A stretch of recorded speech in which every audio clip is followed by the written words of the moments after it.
saran dari Ibu Oke, Ria oke, oke. yang ditujukan ke pemicu bincang. Ya, Apakah ke pemicu bincang langsung dulu ya kayaknya ya, iya, supaya ndak Ya, ya. ndak iya, iya. silakan deh Oke, Palalo. makasih, makasih, makasih, moderator. Jadi, pertanyaan dari Ibu Ria, bahwa betul karakteristik daripada benteng kerajaan Gua Tallo inilah yang membedakan, yang apa, beda dengan benteng-benteng pertahanan Belanda. Kalau dulunya kerang Gua Tallo membuat benteng itu memang dari awalnya dari perkampungan. Jadi di dalam situ ada kampung, ada rumah-rumah, ada pokoknya segala macam yang namanya kampung di situ ada. Nah, inilah kampung inilah yang dilindungi. Makanya benteng-benteng kerajaan Gua Tallo itu tidak berbentuk seperti segi empat, tidak rapi bentuknya seperti benteng-benteng Belanda, karena tidak dibuat khusus untuk itu, tapi dibuat benteng ini dibuat untuk melindungi daripada kampung ini. Jadi seperti itu. Jadi jelas semua yang apa yang ada di satu kampung itu ada di dalam benteng-benteng benteng ini. Nah, inilah yang diidentifikasi juga oleh inilah yang disebutkan tadi oleh Bulbet, bahwa tembok-tembok yang tidak tertutup kampung atau di depan kampung yang tidak tertutup itu juga dikatakan sebagai benteng. Jadi selain benteng yang artinya melindungi yang tertutup, melingkari dari kampung itu, ada juga kampung termasuk tadi seperti contoh tadi benteng Garasi dan benteng Bayowa itu mungkin saja di depannya saja yang ditemboki. Makanya ketika orang Belanda ini datang, dia cuma yang jauh, cuma di atas kapal, dia cuma mengidentifikasi benteng yang memang kayak seperti kastil begitu yang melingkar. Nah, saya kira begitu Ibu Ria. Terus yang kedua sarannya saya kira sangat bagus kalau memang ada hal seperti itu, dan mungkin saya rasa ini adalah dengan Pak Samsul Bahri, Pak Dr. Samsul Bahri ini kayak yang punya ini dengan Dinas Pariwisata, dengan Ibu siapa tadi yang dari Dinas Pariwisata yang punya GAM. Saya kira begitu moderator. Tapi Ya, oke. Makasih banyak deh Palalo penjelasannya. Pak, mohon izin melanjutkan sedikit, Pak Moderator. Ya, silakan Bu Ria. Terima kasih Bapak Deng Palalo atas penjelasannya. Masih tersisa keingintahuan, sehingga kalau demikian untuk benteng Rotterdam itu yang dulu disebutnya benteng Jumpandang, itu apakah tidak berbentuk kampung juga awalnya sebelum dibangun Spelman? Ataukah memang dari awal memang seperti itu sudah yang bangunan kolonial kah? Itu pertanyaan, mohon maaf, masih ingin tahu. Terima kasih. Terkait dengan benteng Ujung Pandang itu, kalau kita mencermati naskah perjanjian Bungaya itu bahwasanya itu disebutkan bahwa benteng Ujung Pandang harus diserahkan ke Belanda, ke POC, lengkap dengan kampung-kampung yang ada di dalamnya, kan begitu kalau tidak salah Ibu. Jadi artinya kampung-kampung itu ada di dalam situ. Kampung Ujung ini kan nama Ujung Pandang ini kan nama kampung Ibu. Oh, iya. Nama kampung semua dan hampir semua benteng-benteng Makassar itu adalah nama kampung karena dinamakan sesuai dengan letak daripada benteng itu. Iya. Terus mengenai bentuknya, kalau mengenai bentuknya yang sekarang, kalau saya tadi sempat menyampaikan bahwasanya setelah penguasaan Belanda POC pada pasca perang 1667 itu, setelah beberapa tahun kemudian POC membangun ulang benteng ini, dan nantilah ada mirip seperti saat ini yang katanya mirip penyu, yang mirip seperti penyu kura-kura, itu nanti di masa-masa berikutnya di tahun 1670-an begitu baru ada itu. Kalau seperti yang kutipan yang kita bahas tadi. Ya. Halo, Bu Ria. Iya, baik. Terima kasih Ya, atas begitu konfirmasinya. Iya, sudah Epalalo. jelas. Ya. Iya, terima kasih. Kalau Bapak kita Deng. perhatikan ini Bu Ria, saya punya background di belakang. Ini model kampung-kampung di dalam Benteng Sombopi nih. Belum terlihat, arsitekturnya. Bapak. Mohon maaf, belum terlihat.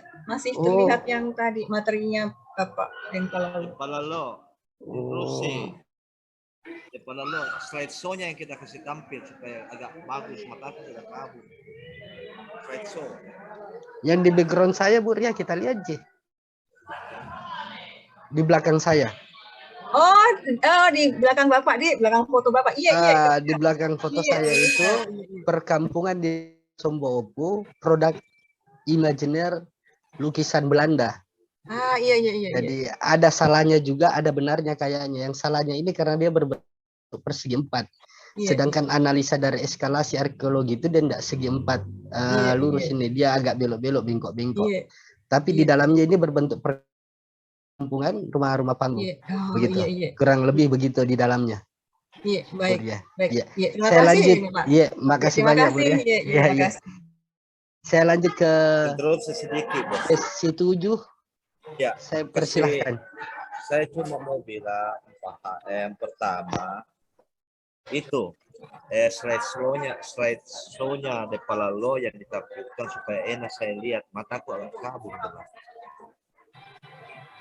supaya agak besar sih.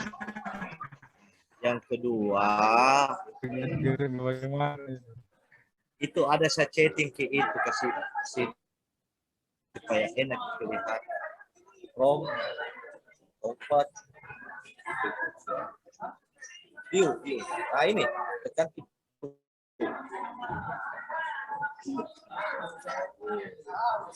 supaya enak dilihat. Kecil tulisannya harus saya kasih rapa ke mata. Kalau umur 53 kasih.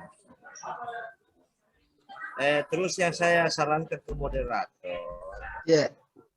Ini materi diserahkan ke Kanwil Perhubungan, Kanwil Agraria, pariwisata. Supaya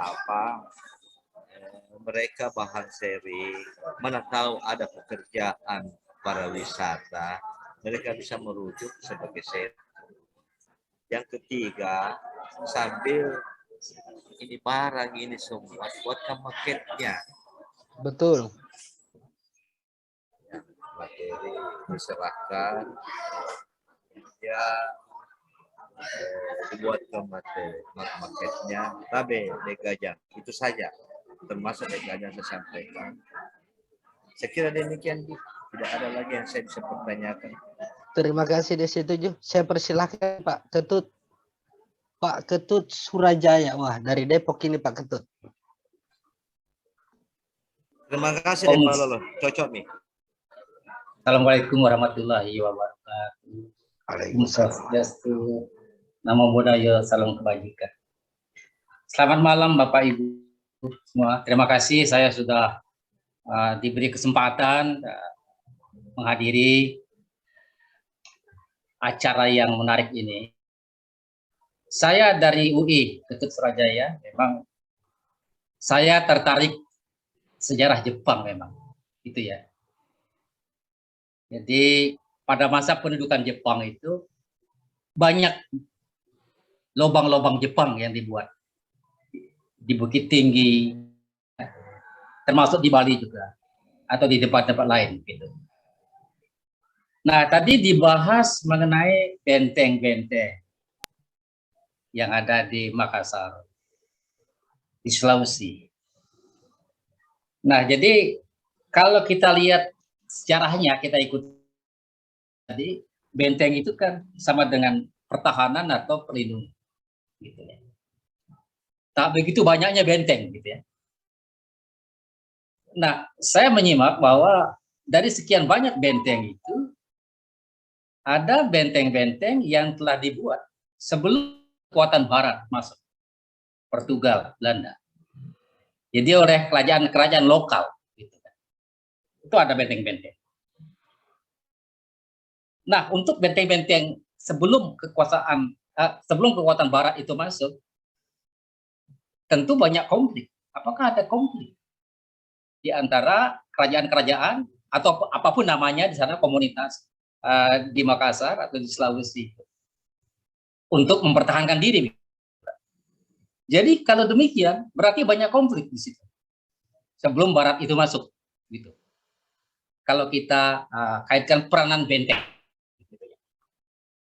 Nah, yang kedua, setelah Portugis Belanda masuk, apakah benteng-benteng yang ada atau dibikin benteng baru untuk kepentingan mereka, untuk kepentingan dagang mereka, Portugis, VOC, Belanda itu.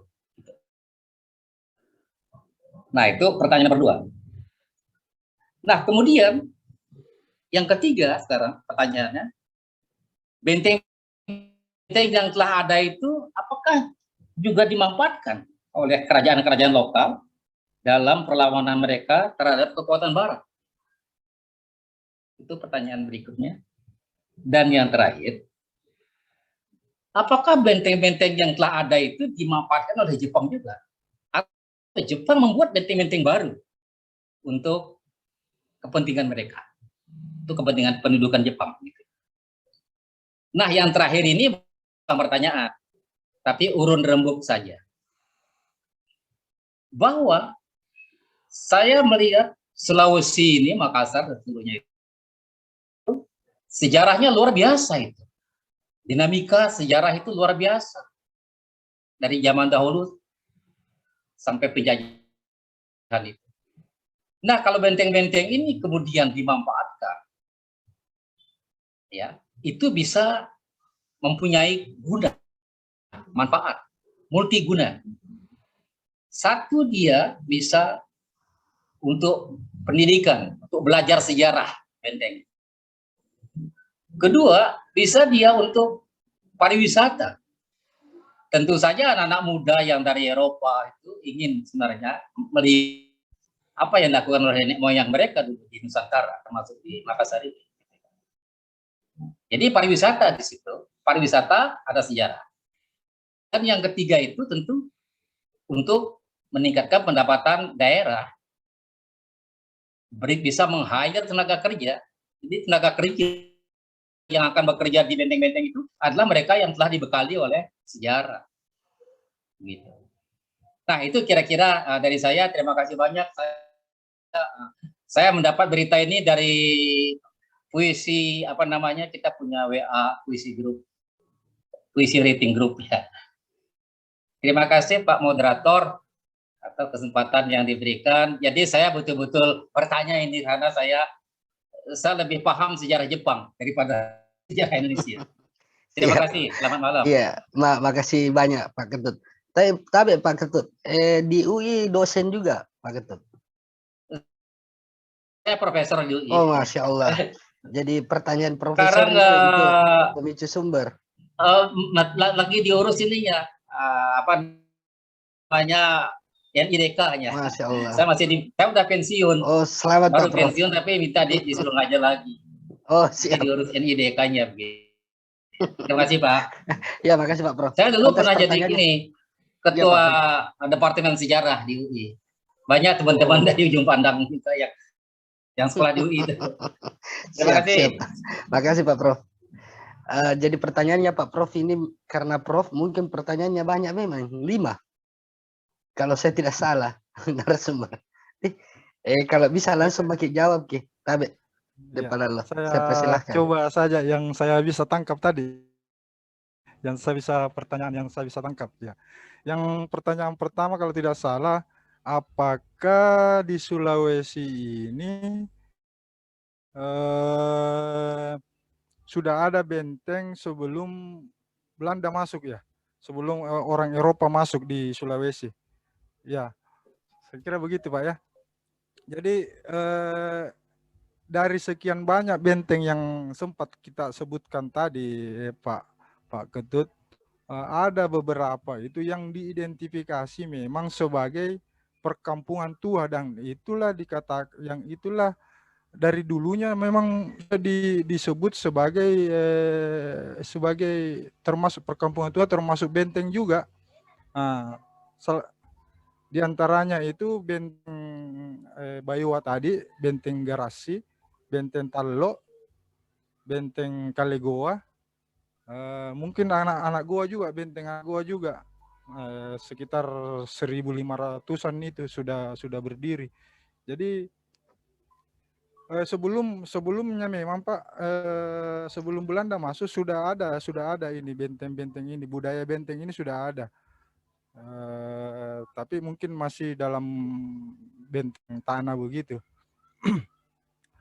Terus yang pertanyaan yang kedua, apakah benteng-benteng ini dibuat setelah Belanda masuk? Ya itu tadi, sudah ada yang memang sudah ada sebelumnya, dan tapi kebanyakan memang benteng-benteng yang ada itu dibuat untuk menghadapi POC ini, Belanda ini, karena kebanyakan dari sekian banyak benteng yang ada tadi, kebanyakan itu dibuat di sekitar tahun 1615 sampai 1634 Pak.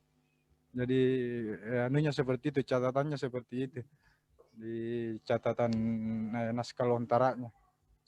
Terus terkait dengan pendudukan Jepang, apakah benteng-benteng ini digunakan oleh tentara Jepang? Jadi ada beberapa, kebanyakan dari benteng-benteng yang ada ini sudah hancurkan Pak, sudah dihancurkan setelah Perang Makassar itu. Dari sekian banyak itu ada kalau tidak salah 7 benteng itu yang harus dihancurkan, masuk dalam poin perjanjian Bungaya. Jadi yang mungkin bertahan ketika pendudukan Jepang di Sulawesi ya paling 1-2, tinggal benteng utama atau tinggal pusat Goa, benteng Kalegoa dengan benteng anak Goa yang merupakan pusat kota kerajaan Goa. Dan ini tidak pernah tidak, memang Jepang juga ada di sini, tapi tidak dikuasai secara langsung begitu. Terus apa lagi ya? Mungkin ada yang ketinggalan pertanyaan tak Pak Ya. Prof? Coba ada yang kurang Pak Prof pertanyaannya yang sudah dijawab. Ya. Yang terakhir kan cuman ini. Yang terakhir cuman apa ya, pendapat aja yang terakhir. Pemanfaatan benteng-benteng yang masih tinggal itu. Iya, makasih banyak Pak. Ya. Makasih banyak. Ya, mudah-mudahan bisa di ini Pak. Ya, Pak. Makasih banyak. Makasih Pak. Siap, makasih Pak Prof. Jadi begitu pertanyaannya Pak Prof untuk pemicu bincang. Sebagai bahan ini. Oh, masih ada Desila ini sama Akbar Amri. Saya persilahkan kayak untuk Desila dulu. Desila? Atau Akbar Amri saja dulu? Pak Akbar. Monitor Pak Akbar. Ya.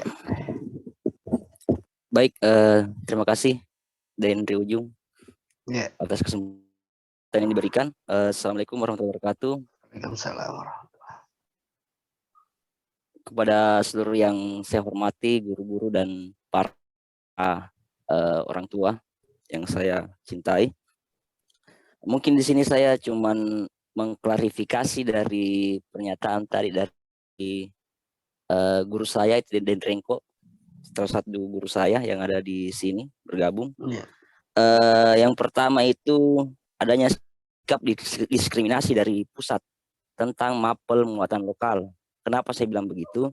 Karena adanya guru sekolah penggerak, penggerak-gerak Merdeka Belajar atau Belajar Merdeka, itu semuanya muatan lokal itu diintimidasi, tidak diberi ruang.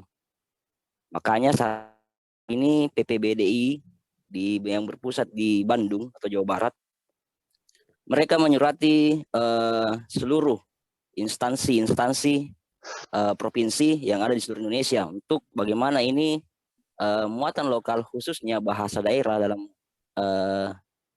lingkup Kota Makassar, yaitu bahasa Makassar, itu bisa diajarkan di sekolah penggerak.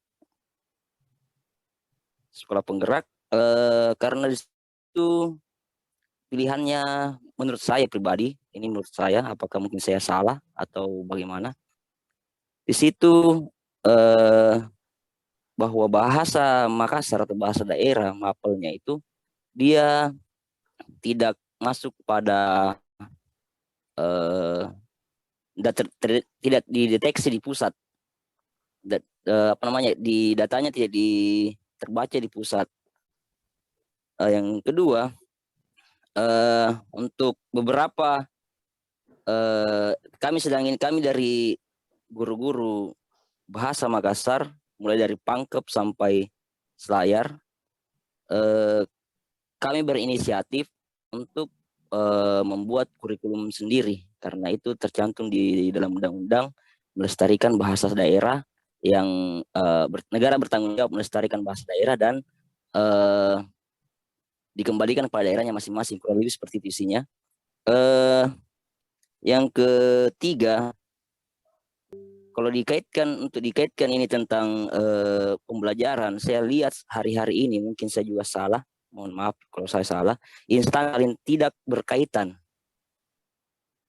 Misalnya, saya kemarin masih masuk berkas online, nyatanya saya masih kumpul lagi fisiknya, ada lagi pemberkasan, disuruh lagi fisik lagi. Ini ada apa ini antar instansi ini? Kayak apa ya? Sekarang kan sudah open source, dalam artian sudah digital, semua digitalisasi. Saya sudah upload digitalnya yang sesuai dengan syaratnya. Kemudian dikumpul lagi fisiknya di instansi yang lain. Di instansi yang lain dikumpul lagi. Ante mana maksudnya? Jadi ada apa? Ada persaingan menurut saya, ada persaingan antar instansi. Jadi bagaimana kami para guru ini bisa mengajarkan kalau dalam instansi saja, instansi yang berbeda saja saling bertolak belakang. Mungkin pandangan saya keliru, mohon diluruskan. Iya. Yang keempat, kalau bisa tapi Pak Abah, iya, kalau bisa berhubungan dengan Taufik ini malam, toh. Oh iya, terus poin terakhir ini poin terakhir. Di belakang itu ada bunkernya orang Jepang. Ya. Mungkin tambahan dari yang saya, ini dekat rumah, mungkin sekitar 2 kilo dari rumah. Mungkin seperti itu. Terima kasih atas kesempatan yang diberikan. Assalamualaikum warahmatullahi wabarakatuh. Iya, terima kasih banyak Pak Akbar. Tapi apa itu di depan Pak Akbar? Obat nyamuk injo, rambu-rambu kamu mah? Apa? Rokok. Terapi. Terapi. Oke. Ya. Saya persilahkan Desila kapan, Di? Desila. Enggak anu ki Desila. Interupsi lihat catatan juga. Kalau ada pertanyaan di sana Desila. Oh iya. Baik. Tapi pemicu bincang depan lalu ada 3 pertanyaan ini yang di chat oleh Mulisman Nabah. Apakah bisa dikembalikan nama Benteng Ujung Pandang seperti semula? Kedua, kenapa di dalam Benteng Rotterdam ada Museum Lagaligo? Ketiga, kalau di daerah Karuisi Kampung Mariso itu masuk benteng mana? Aulet Dindor. Ataukah selain Depalalo mungkin ada peserta yang bisa jawab supaya lebih hangat begitu pembicaraan kita ini malam? Saya persilahkan. Coba ya. Tapi. Iya. Iya, non karena jaringan kurang bagus. Jika terima dari desa Pala, kecamatan Palangga, tenang kena sikilo dari Kampalaku nenjeng Sungai Jenek Berang. Sungai banyak masyarakat Goa yang muaranya di kawasan Benteng Sumbaopu. Iya. Pertanyaan yang saya jawab, apakah nomenklatur Benteng Rotterdam bisa kembali ke Benteng Ujung Pandang? Bisa. Kenapa tidak? undang-undang yang apakah peraturan yang buat itu masyarakat Indonesia yang buat, penentu kebijakan yang buat, kenapa tidak? Bukan di hukum agama yang bisa tidak yang mesti itu. Betul. Bisa kira dengan alasan yang sangat tepat. Saya kira bisa itu. Betul. Saya kira itu sangat bisa. Karena nama Makassar dari ujung pandang juga diubah seperti itu. Saya kira sangat bisa dibuka itu. Yang penting alasan yang jelas kita buat mungkin dasarnya apa, kenapa kita mau kembalikan, rujukannya apa, kepada siapa yang bertanggung jawab, siapa yang mengusulkan, siapa yang mengetahui, dan seterusnya. Saya kira lebih bisa. Betul. Iya, Abe, ini aku mau. Iya. Ya, terima kasih banyak. Iya. Oke, saya tambahkan dulu. Ya, bisa silakan nih Pak. Terkait dengan perubahan nama, kalau tidak salah itu, kalau saya tidak salah baca ya, menurut Bulbek di Bulbek 90 itu benteng ujung pandang itu Port Rotterdam itu memang berubah menjadi benteng ujung pandang. Dalam dalam ketika ini benteng ini ingin digunakan sebagai sebagai cagar budaya. Dan ini sudah dikembalikan kalau tidak salah itu, menurut anunya yang saya baca kemarin, Bulbek. Mungkin yang Port Rotterdam yang terbaca di situ kan itu yang tidak diganti, tapi di atas kertas itu kalau menurut anunya itu tadi catatannya itu sudah dikembalikan ke benteng ujung pandang. Iya. Betul. Satu informasi penting juga ini. Iya. Mungkin bisa dianu lagi sama Pak Samsul Bahri sebentar. Yang kedua pertanyaan, apakah tadi Benteng Mariso ya? Kenapa di dalam Benteng Rotterdam ada museum Laga Ligo? Itu kan untuk museum itu kan untuk kepentingan provinsi itu. Jadi mungkin pertimbangannya ya kita tidak tahu juga. Tapi kalau saya sih mungkin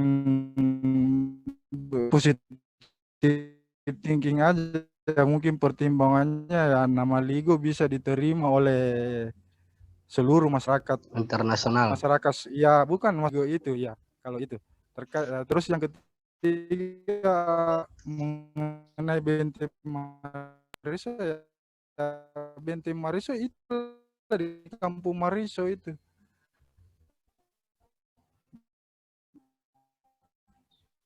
Berdirinya.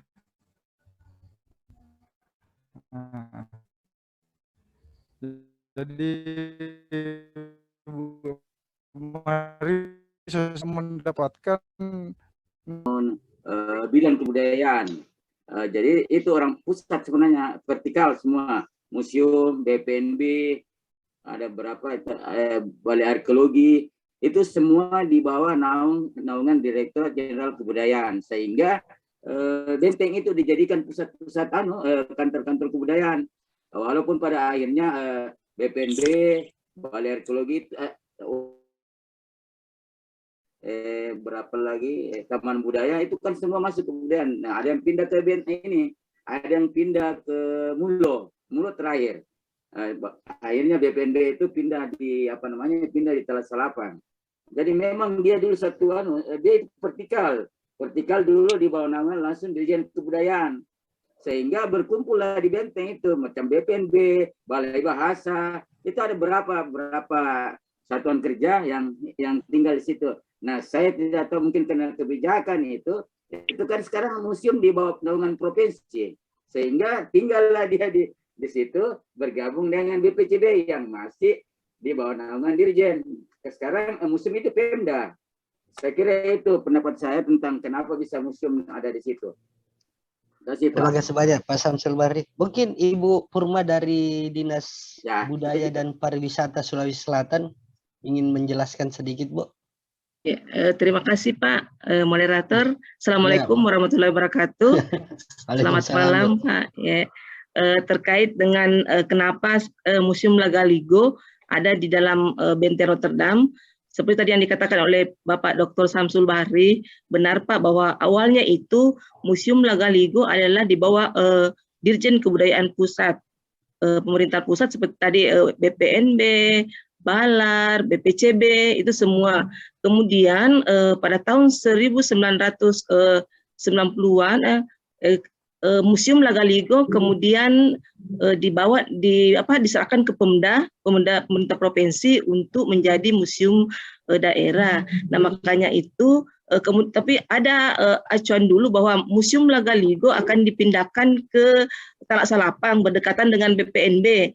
Pada waktu itu sudah dibangun gedungnya, tetapi kemudian berhenti karena barangkali anggaran yang ada. Kemudian sekarang dijadikan sebagai perpustakaan daerah, ditempati oleh perpustakaan daerah. Nah, sekarang ini Museum Lagaligo tetap berada di Benteng Rotterdam. Ya, demikian Pak. Assalamualaikum warahmatullahi wabarakatuh. Makasih banyak penjelasannya Bu Purma. Bu Purma, untuk ini juga yang pertanyaan untuk mungkin bisa sedikit masukan juga yang merubah nama Benteng Ujung Pandang ke Rotterdam, kira-kira itu bagaimana pendapatnya Bu? Iya, sebenarnya kalau seperti yang dikatakan oleh Dimpa Lalo, bahwa betul bahwa dulunya itu namanya Port Rotterdam. Port itu kan benteng Pak, benteng Rotterdam. Tapi kemudian berubah nama menjadi Benteng Ujung Pandang. Iya Pak. Jadi sekarang itu memang sebenarnya istilahnya Benteng Ujung Pandang. Tapi karena biasanya orang sering juga menyebut Fort Rotterdam. Oh, berarti tampilannya jangan di luar Rotterdam Bu, sebenarnya Ujung Pandang. Iya. Betul ya. Iya. Tulisannya di luar. Rotterdam. Iya. Kemudian nama Rotterdam itu karena kebetulan Spelman lahir di satu negara di daerah di Belanda yang namanya Rotterdam. Itulah sehingga Spelman memberi nama Rotterdam. Itu saya kira itu sedikit tambahan saya. Iya, jadi agak sedikit bagus ini bincang ini malam, tambah hangat dan mengkerucut. Kebetulan ada ini Ibu Purma dari Dinas Budaya dan Pariwisata Provinsi Sulawesi Selatan. Sahabat saya itu Pak, sahabatnya Pak Bahri Samsul. Iya, teman itu Pak. Kalau ada teman-teman yang lain ingin bertanya langsung, saya persilahkan. Ya.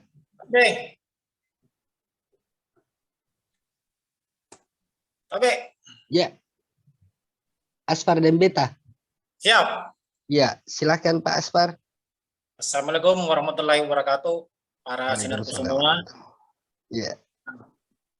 Ini yang di depan mata aja, Deng. Siap.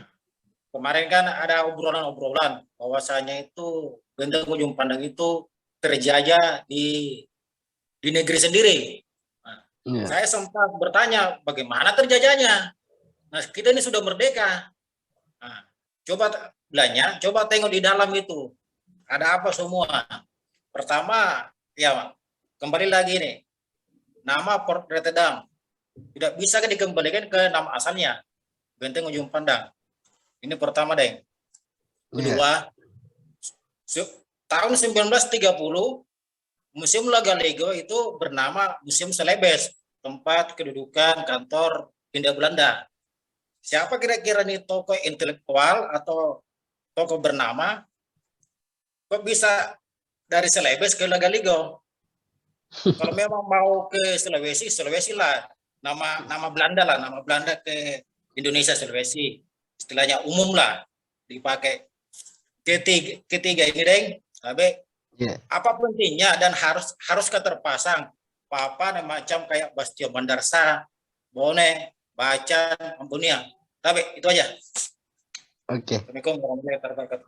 Waalaikumsalam. Pak Aspar, ini kan 3 pertanyaan tadi, Pak Aspar.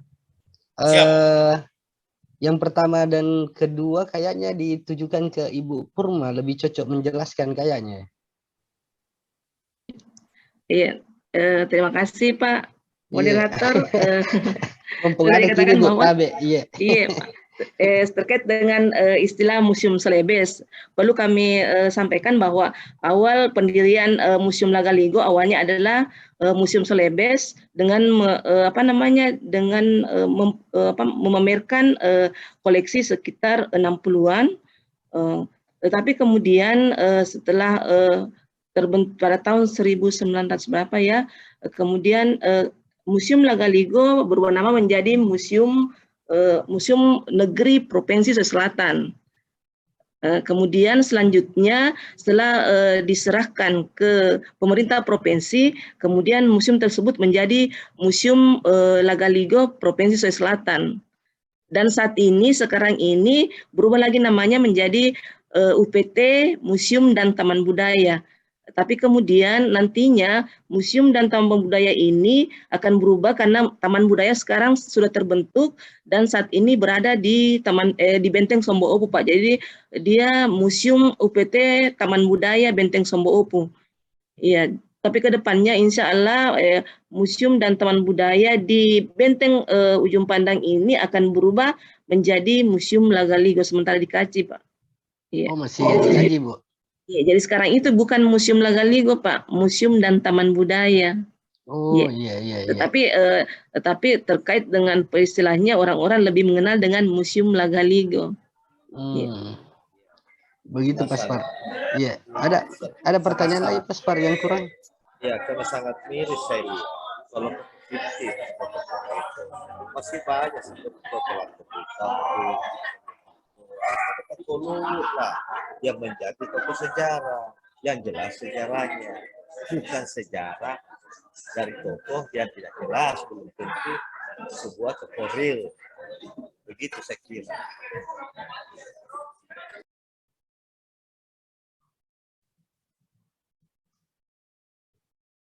Ya, halo. Ya, ada di chat. Chat lagi ada. Chat. Oke. Dari Mbak Fitri.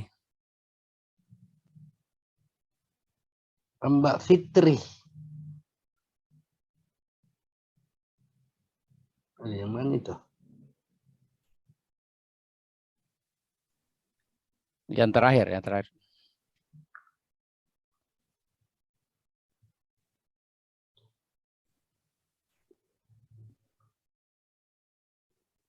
Ini yang ke pertanyaan kelima kayaknya dari Pak Wahyu Masyud. Oh, sekedar masukan saja. Yang keenam ini mungkin maksudnya kenapa nama toko Lagaligo itu sudah imajinatif atau epos tanpa ikatan sejarah.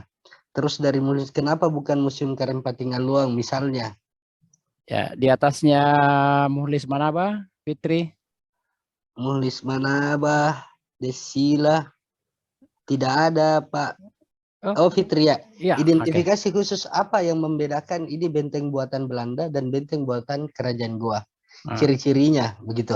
Mungkin maksudnya Ibu Fitri. Iya. Saya persilahkan Depalalo barangkali atau siapa yang bisa jawab untuk sementara peserta. Halo Depalalo. Tabe Depalalo. Oke ya. Jadi karakteristiknya ya, nah itulah tadi kalau kita bicara karakteristiknya benteng-benteng Kerajaan Goa dengan benteng-benteng Belanda. Kalau benteng-benteng Belanda itu memang dibuat khusus untuk benteng pertahanan, jadi memang bangunan yang sudah dirancang. Kalau benteng-benteng pertahanan Goa, dia biasanya mengikuti dengan perkembangan kampung itu. Jadi dibuat khusus untuk melindungi kampung itu dan apa-apa yang ada di dalam kampung itu. Jadi kampung yang dipagari atau kampung yang dibuatkan dinding seperti itu. Makanya di dalam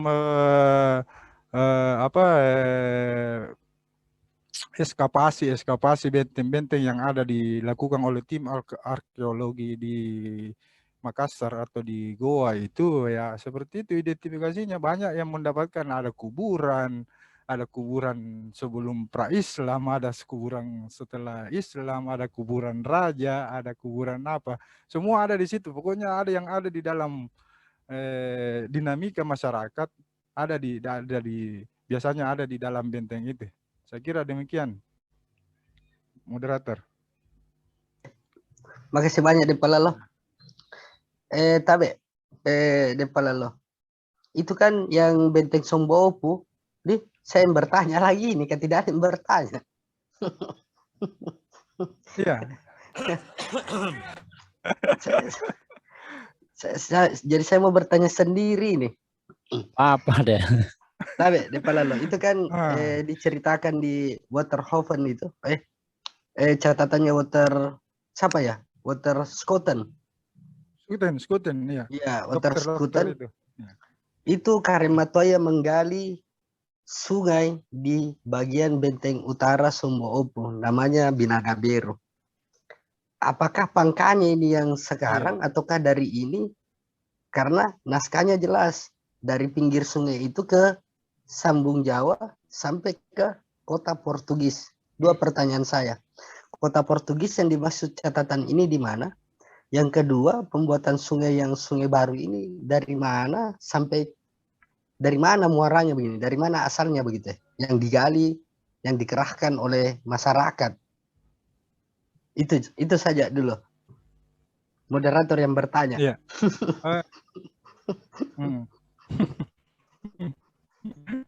Jadi kalau saya langsung saja, kalau kota Portugis itu sebagaimana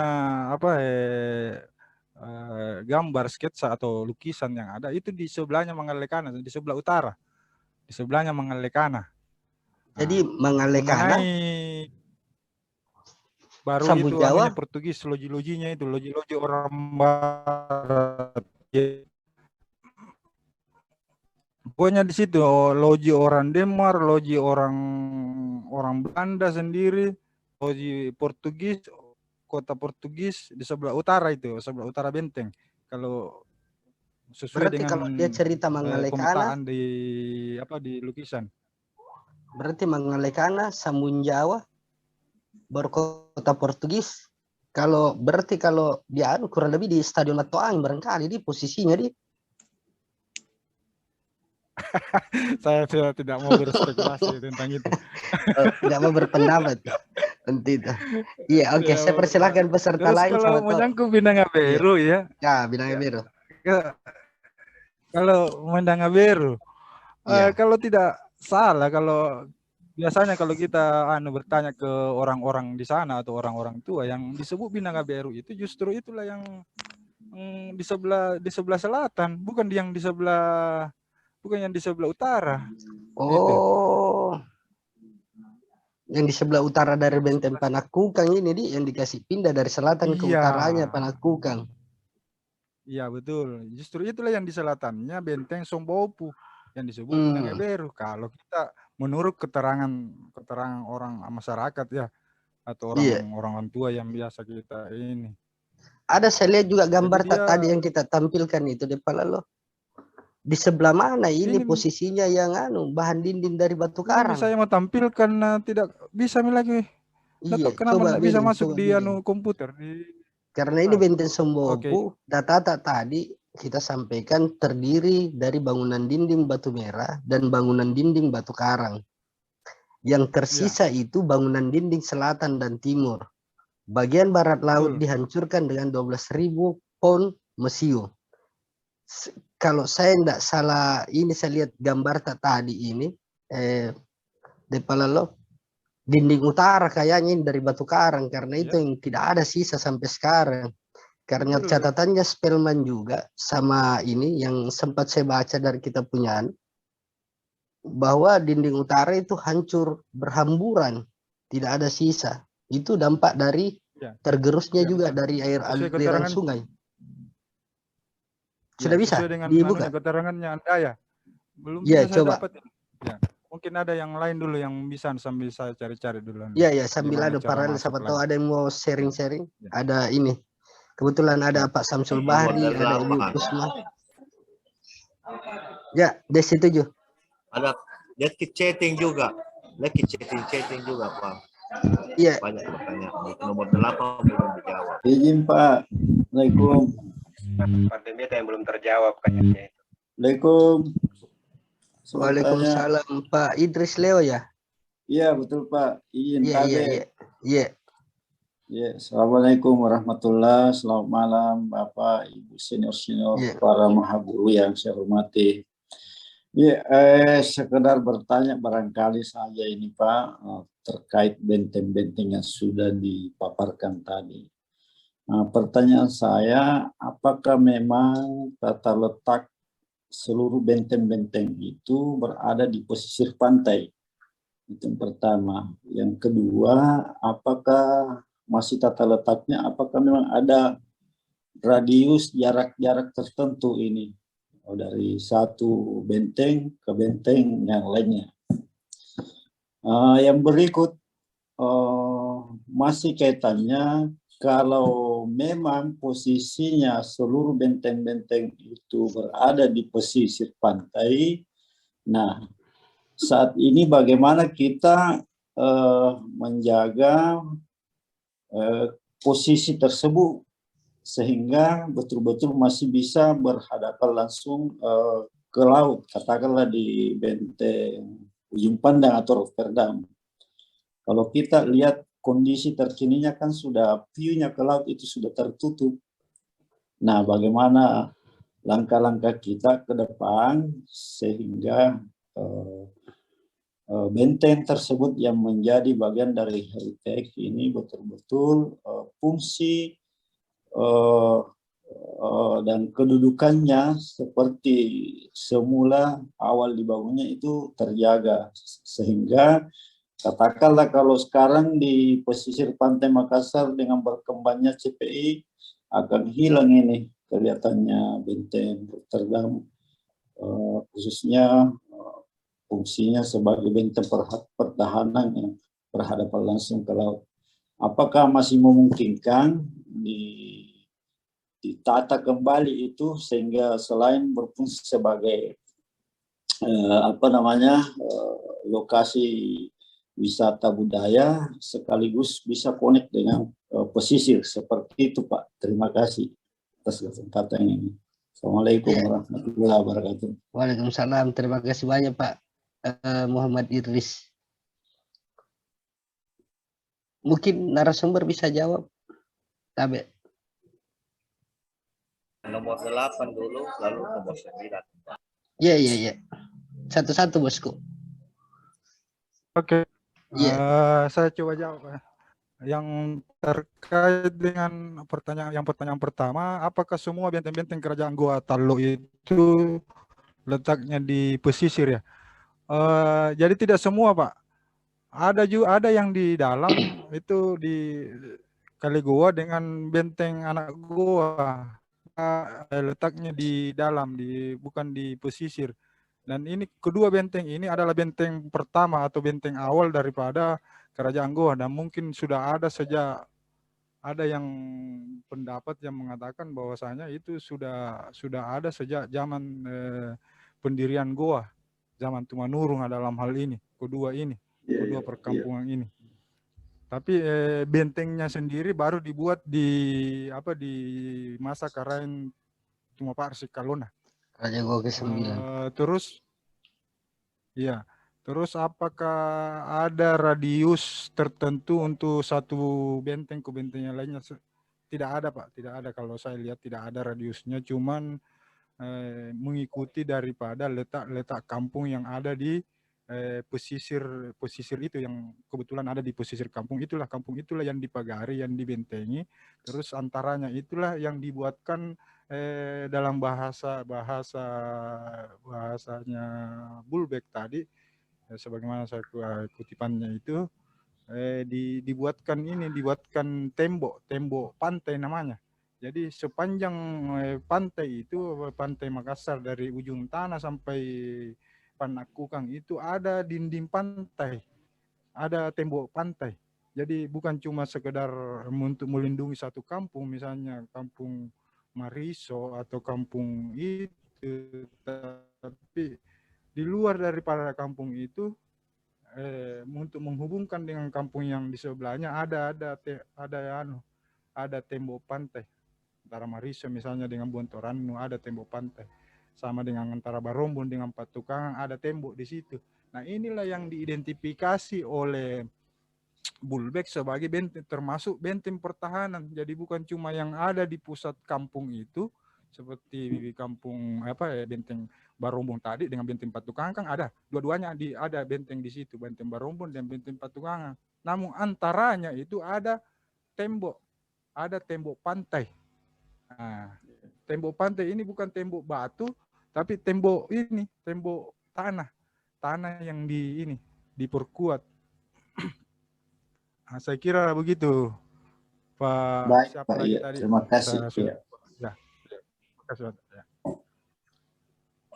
Tapi di chat ini juga ada beberapa pertanyaan dari Safar Dembeta. Apa penting harus dipajang papan penunjuk di benteng, Bastion Mandarsa, Bastion Bone, Bastion Buton? Kalau bisa Ibu Purma kayaknya cocok ini masalah benteng ini karena wilayah ini tapi Bu. Iya. Tapi Pak Wirata sebenarnya ini harusnya DPW karena dia kan BPCB, tapi barangkali sudah tidak Iya. Iya. Tapi Pak kalau untuk karena kami juga pernah dulu berkantor di Museum Lagaligo, Pak. Dulu kami awalnya kami pegawai di Museum Lagaligo, kemudian dipindahkan ke Mulo, Dinas Provinsi, Pak. Terkait dengan papan Bastion Bone, kayaknya sudah ada, Pak. Kalau tidak salah, Bastion Bone, Bastion apa lagi tadi itu sudah ada tanda papan nama tentang Bastion Bone, Bastion apa namanya itu lagi? Buton. Iya. Buton. Sudah ada itu, Pak. Sudah ada papan bicara terkait dengan yang tadi ini, Bastion Bone, Bastion Buton. Iya, betul. Iya. Ini pertanyaannya apa perlu dipasang? Ya sudah. Jika perlu apa alasannya? Tapi memang sudah dipasang, sudah ada papannya di situ, Pak. Papan penunjuk. Iya. Latar belakangnya apa itu, Bu? Maksudnya kenapa dipasang? Nilai sejarahnya apa? Nilai sejarahnya. Oh iya, kalau terkait dengan itu ya kayaknya Dempaewa kan dia kan yang memilih Pak. Oke, makasih banyak Bu Purma. Iya, Pak. Iya. Saya lanjut lagi depan lalu kayaknya ini pemicu bincang. Bagaimana identifikasi khusus dari material benteng yang digunakan Belanda dan benteng buatan kerajaan Goa? Pembeda dari bahan materialnya begitu. Identifikasinya. Oh iya, materialnya ya, fisiknya. Iya. Material fisiknya. Kalau saya tadi sebagaimana yang yang disampaikan tadi bahwasanya kalau benteng-benteng kerajaan Goa itu terbuat dari batu bata. Jadi batu bata dan batu karang. Kalau benteng Belanda, ambil contoh contoh langsung saja benteng Ujung Pandang itu dari balok bata. Nah, balok bata dinamakan di materialnya itu. Balok bata, bukan batu bata tapi balok bata. Nah, ini balok bata ini pernah ada juga ditemukan di Benteng Tallo.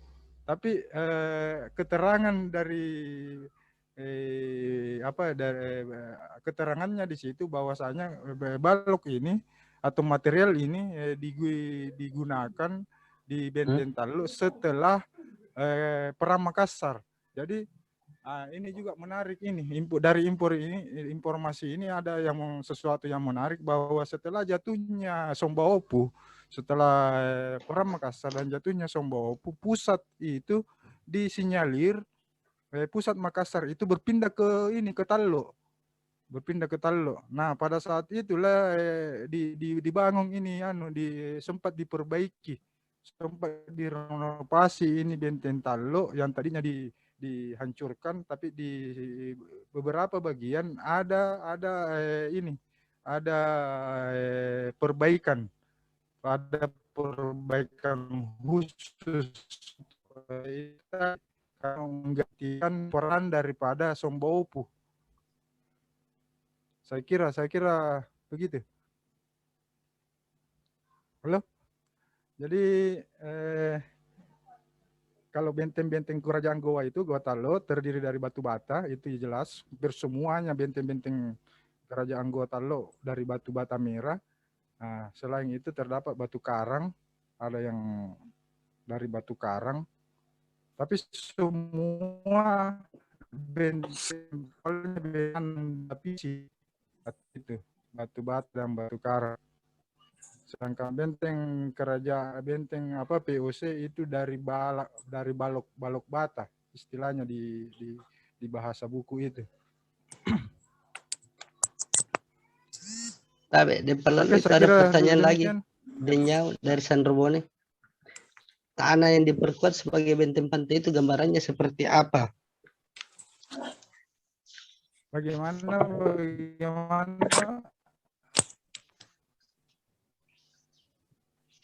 Ya, lanjut. Tanah yang diperkuat. Nah, bagaimana modelnya itu kalau yang diperkuat, benteng yang diperkuat? Ada di tanah yang diperkuat, ada di materi itu udah halaman paling terakhir. Boleh ditampilkan mungkin. Saya tidak bisa menampilkan. Hah? Coba Ganyang. Atau ya, halaman terakhir dari materi itu dengan tanah yang diperkuat. Halaman terakhir yang kata terima kasih itu deh Ganyang Tabe. Oke, tunggu. Kenapa Halaman tidak bisa terakhir, lagi ya? Iya. Kenapa tidak bisa lagi? Itu. Ini. Ah itu. Nah ini tanah yang diperkuat ini. Jadi digundukan ini gundukan ini. Dia semacam gundukan tanah. Inilah bentengnya, benteng awalnya ini. Nah inilah yang diperkuat, dilapisi.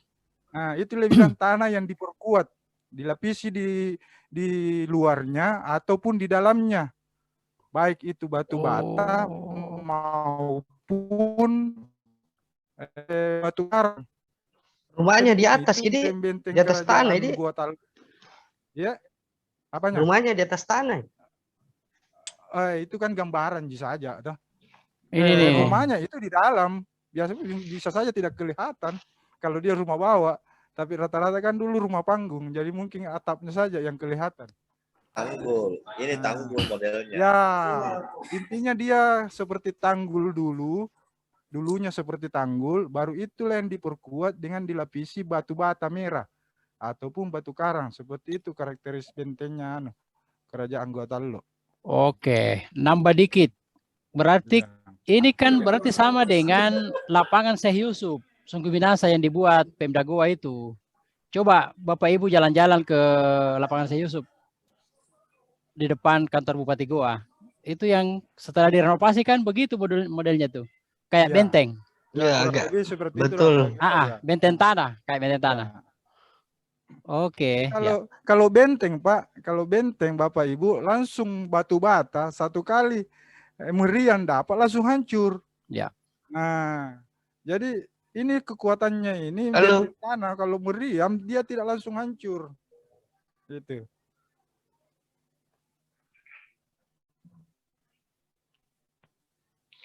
Atau depan lalu tapi kita bisa lanjut lagi selain benteng ujung pandang yang tadi kita punya narasi. Coba ditampilkan yang lain.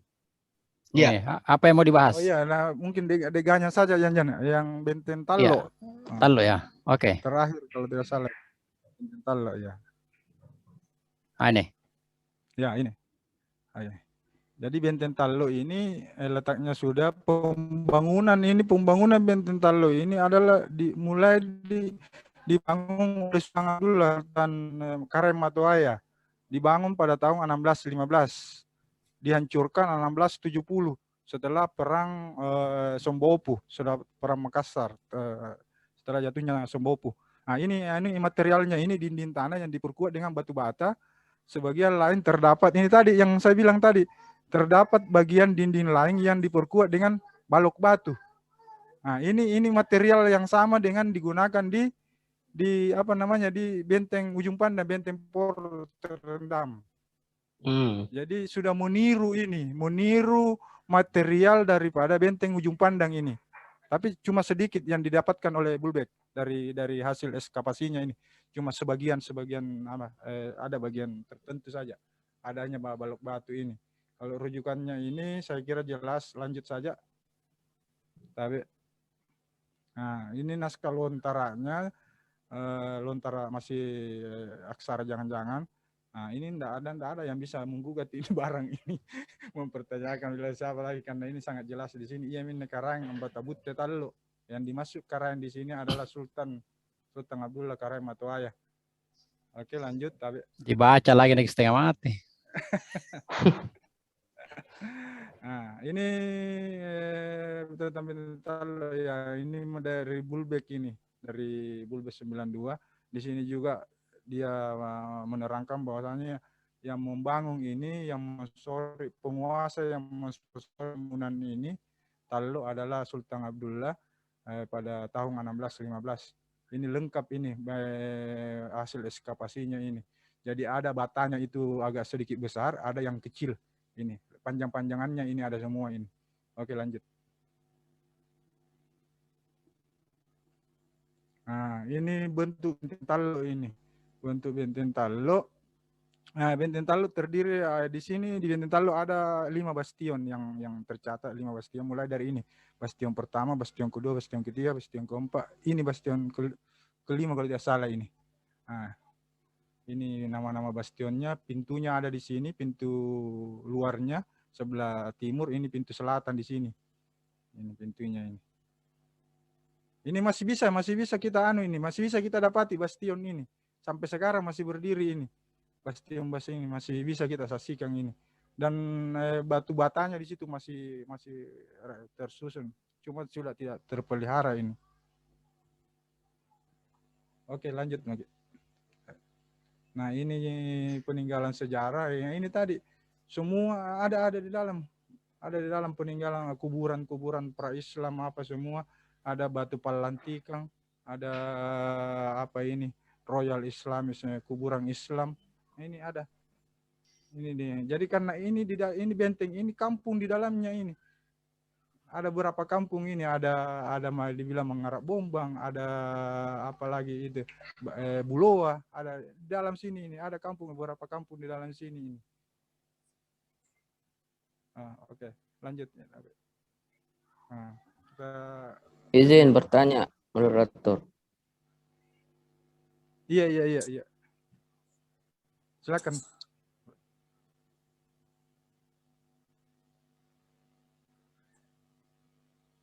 Oke, moderator, ada yang bertanya atau lanjut saja?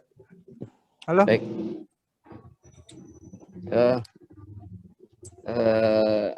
Saya Wahyudin Masud, wakil generasi muda ini, dan yang sering juga menyimak di grup-grup Facebook. Ada beberapa ini terkait dengan benteng-benteng peninggalan kerajaan Goa yang ramai dibicarakan di beberapa grup-grup di sosial media. Salah satunya itu polemik tentang pembangunan parit di sekitar benteng Panakukang yang oleh mungkin saudara-saudara kita dari yang mewakili kerajaan Bone menjadikan proses pengerjaan parit di sekitar benteng Panakukang itu menjadi alasan ataupun pemicu dendam bagi Puata Arumpalaka dan bangsawan kerajaan Bone yang memberontak kepada Goa gitu, yang kemudian memicu sampai ke Perang Makassar tahun 1669. Ini mohon tolong dijelaskan itu apakah memang ada di dalam literatur menjelaskan tentang itu bahwa saudara kita dari bangsawan-bangsawan kerajaan Bone waktu itu yang dipekerjakan untuk mengerjakan parit-parit mengelilingi benteng Panakukang.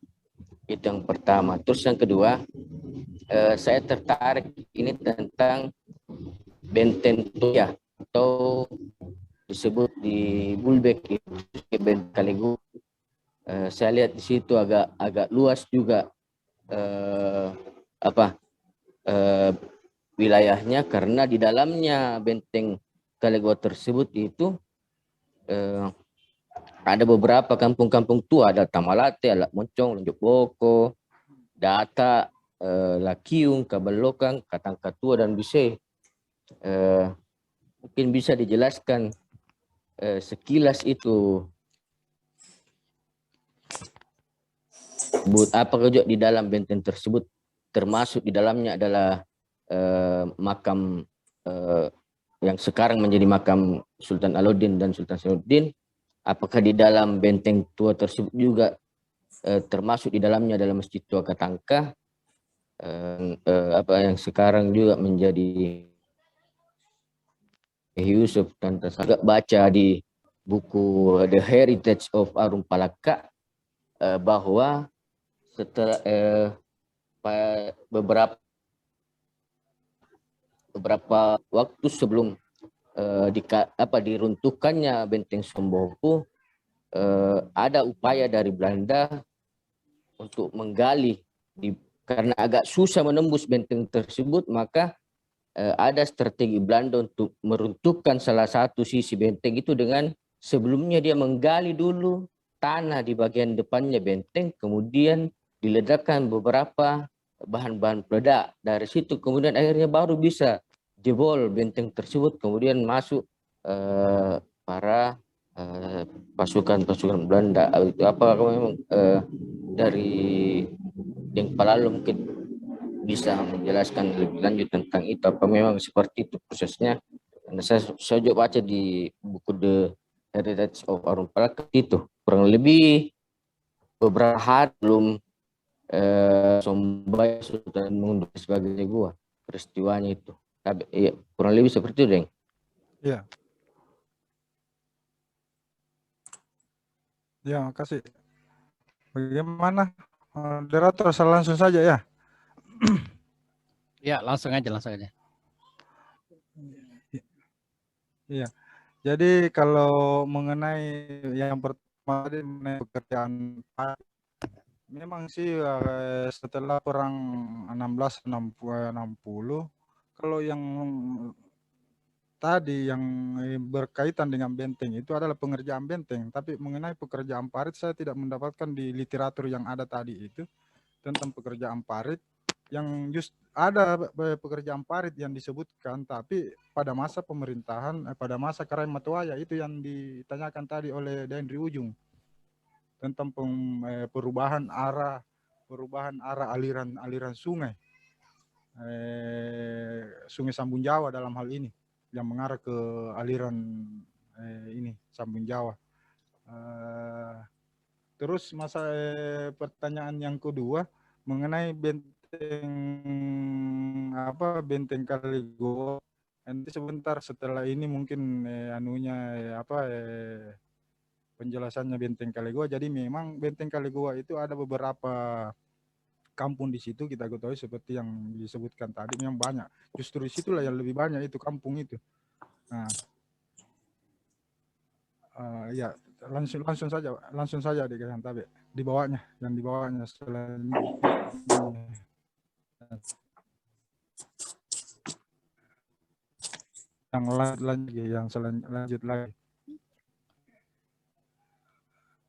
Lanjutnya setelahnya ini lagi.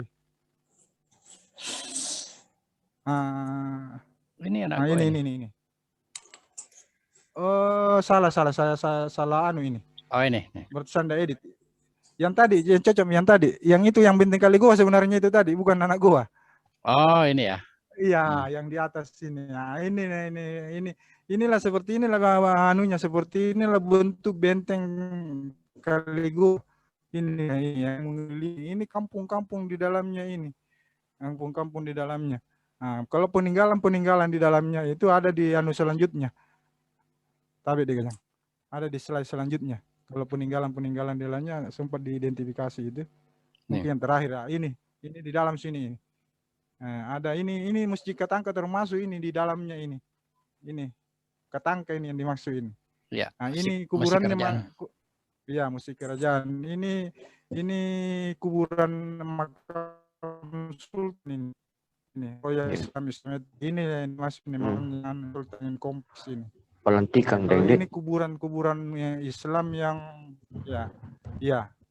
Nah, kalau ini ada menhir di sini, ada termasuk menhir ada di dalam sini, ini semua ada tempat ritual, enggak tahu apa ini tempat ritual seperti apa yang dimaksud ini. Bung Barani ini.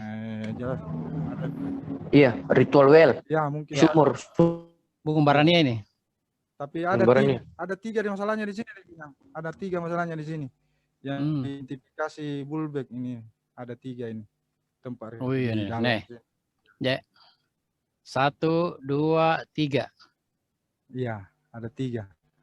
Nah, ini juga tempat ini ada dalam ini. Jadi inilah yang lebih kompleks ini di Benteng Kalegoa, inilah yang lebih kompleks. Dan mengenai anu POC Pram Makassar, Benteng Kalegoa ini dan Benteng Anak Goa itu tersentuh. Ini yang perlu dipahami. Ini yang perlu dipahami juga ini. Tidak tersentuh oleh Belanda, jadi tidak dimasuki. Kecuali benteng-benteng 7 benteng itulah yang dihancurkan. Tapi ini Benteng Kalegoa dan Benteng Anak Goa ini tidak. Ini tetap menjadi rumah atau bagi orang Goa, menjadi pusat kerajaan Goa. Jadi setelah Benteng Sembopo hancur, kembalilah ke sini ini. Iya. Ke Benteng Tua. Ada versi yang pernah saya baca bahwa Sultan Hasanuddin setelah mundur dari tahta, menyerahkan ke anaknya Sultan Amir Hamzah, beliau mundur kemudian bermukim di Benteng Kalegoa. Kurang lebih mungkin. Iya, seperti itu. Iya, betul seperti itu, Pak. Ya. Jadi ini tidak tersentuh, ini 2 benteng, ini Kalegoa dengan Benteng Anak Goa itu tidak tersentuh. Jadi pokoknya Belanda pantar jadi anu. Tidak taman nih. Mungkin ada benteng-benteng di sekitar sini yang sebagai benteng kontrol ada milik Belanda, tapi untuk masuk di dalam sini tidak ada tidak seperti yang lain bilang dihancurkan, memang perintah dalam surat naskah perjanjian Bungaya poin-poin. Ya. Saya kira begitu Pak Wahyu. Ya, terima kasih Deng. Nanti kita bisa lanjut lagi. Mudah-mudahan ada waktu kita bertemu. Iya. Oke. Sebanyak deh. Tabe, nomor 9 dengan pertanyaan berikutnya ada di chat. Mana Ben Rujung? Mati-mati signal kah? Oke, pertanyaan nomor 9 deh. Yang belum rampung. Menjaga tetap sesuai original dekat pantai, jangan sampai pembangunan kekinian menghilangkan jejak posisinya. Kayak bagaimana ini maksudnya, Di? Kebijakan pembangunan zaman now. Maksudnya itu tadi saya dengar supaya letak sebenarnya itu benteng-benteng semua apakah masih bisa diidentifikasi. Nah, kalau bisa, bagaimana caranya yang dia dekat laut itu dikembalikan sesuai dengan originalnya, dan setelah kembali originalnya, lalu apakah yang masih jelas itu tidak dikorek nanti dengan pembangunan kekinian, dan bagaimana caranya supaya tetap terjaga itu. Oke. Begitu pertanyaan 9.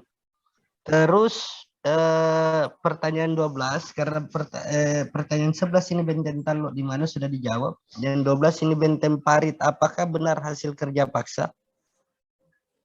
Benteng Parit, maksudnya Benteng Parit ini kayaknya yang di Panak Kukang, maksudnya Pak Mas. Ya, itu. Iya, itu tadi deh. Iya.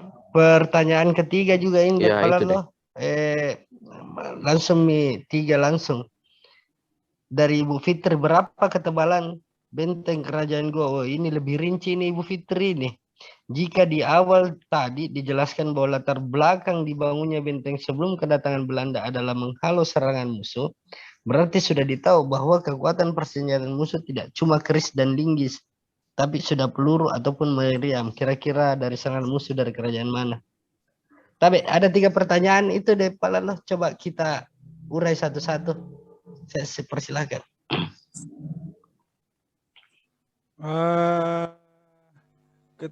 Maksudnya ketebalan yang dipertanyakan, ketebalan ininya ya?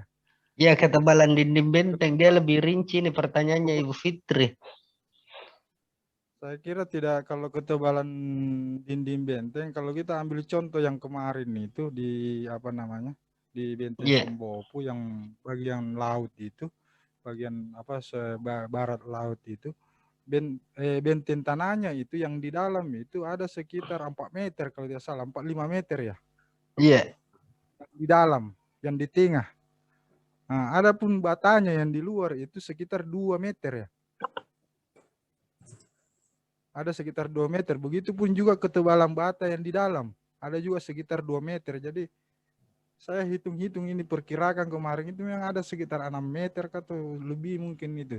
Jadi antara 2 dinding batu bata di luar dan di dalam dengan tambah yang benteng tanahnya yang di dalam itu ada 6 meter.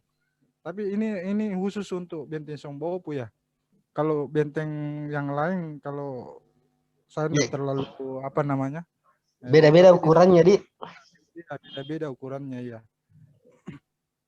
Mungkin begitu ya. Pertanyaan nomor 9 barangkali deh Pak Lalu. Tidak, belum. Lalu untuk apa dikasih tebal begitu? Memang ada musuh yang dari luar yang dengan senjatanya ya diuraikan.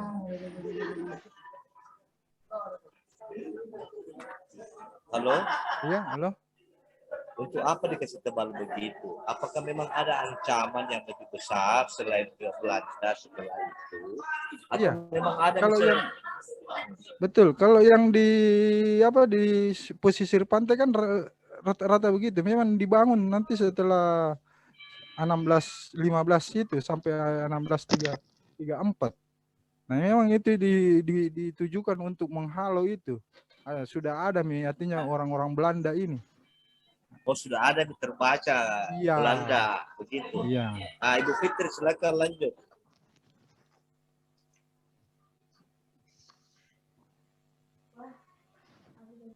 Jadi bukan cuma sekedar istilahnya kerajaan Belanda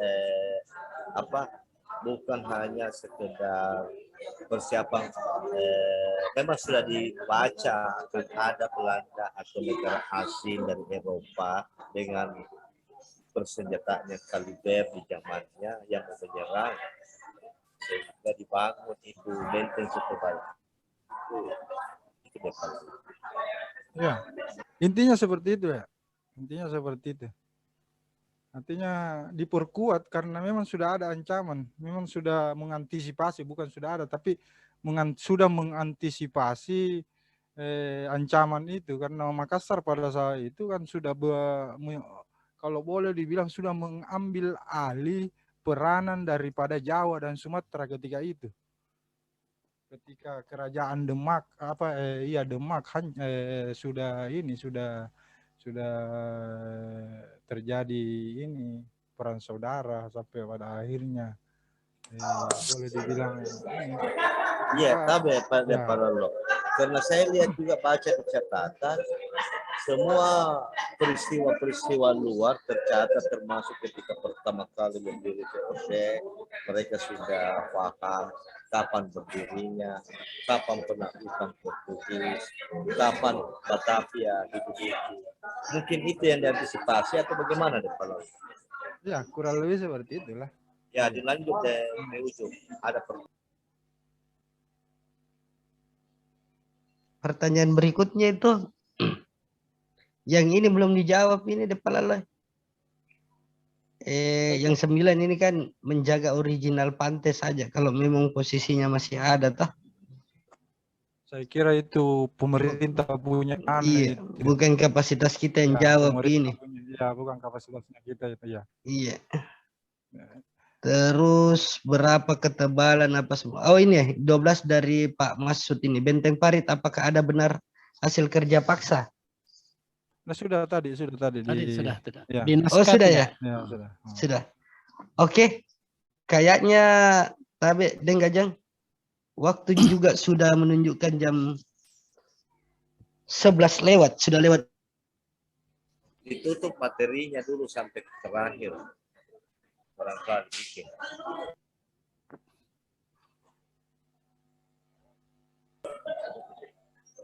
Halo?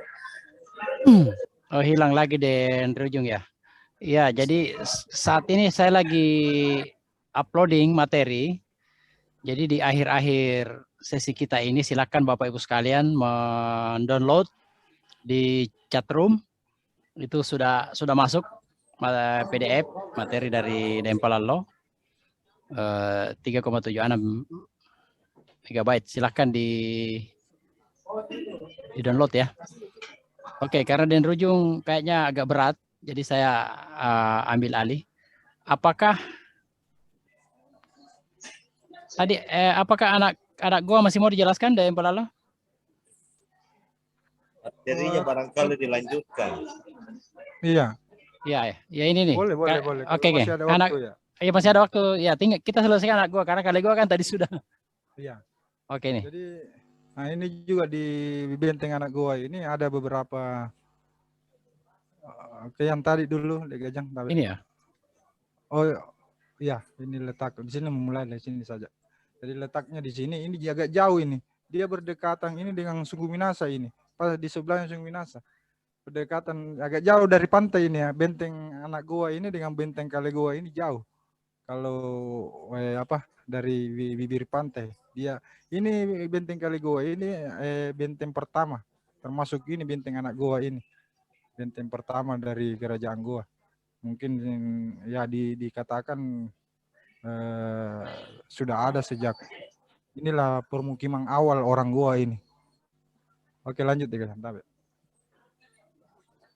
Nah, ini sama saya kira ini cuma letaknya ya. Lanjut ya.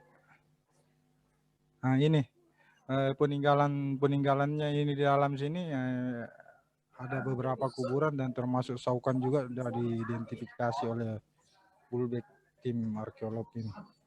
Oke, lanjut. Sudah kali gue nih. Ada peta tadi, ada peta yang itu bagus itu kayak. Nah, ini. Nah, ini benteng anak gua ini.